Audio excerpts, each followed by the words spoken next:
हे केशव, तुम्हारे कहे अनुसार यदि फल प्रारब्ध ने अपनी मर्जी से देना है तो फिर प्राणी को कर्म करने की आवश्यकता ही क्या है? कर्म करने की आवश्यकता क्या है, यह जानने से पहले यह तो जान लो कि प्रारब्ध क्या है, प्रारब्ध कैसे बनती है। हे केशव, प्रारब्ध क्या है उसे जानने में क्या मुश्किल है? यह तो सीधी सी बात है कि जो भगवान की इच्छा है वही मनुष्य का प्रारब्ध होती है। नहीं अर्जुन, नहीं, यह धारणा सत्य नहीं है। क्यों सत्य नहीं है?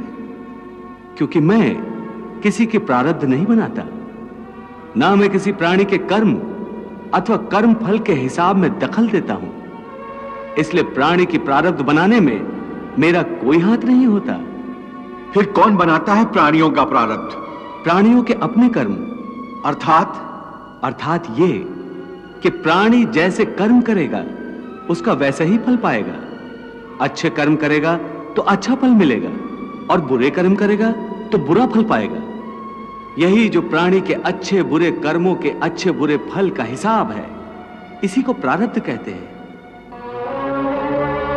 अपने पुण्य कर्मों के फलस्वरूप सुख और अपने पाप कर्मों के फलस्वरूप दुख प्राणी को इसी जन्म में या अपने अगले जन्म में भोगना ही पड़ता है, वो टल नहीं सकता।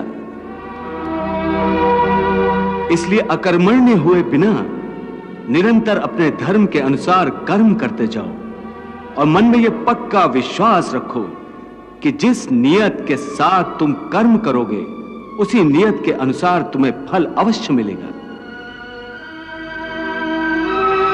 कर्म का यह अटल विधान है, इसमें कभी किसी के साथ अन्याय नहीं हो सकता।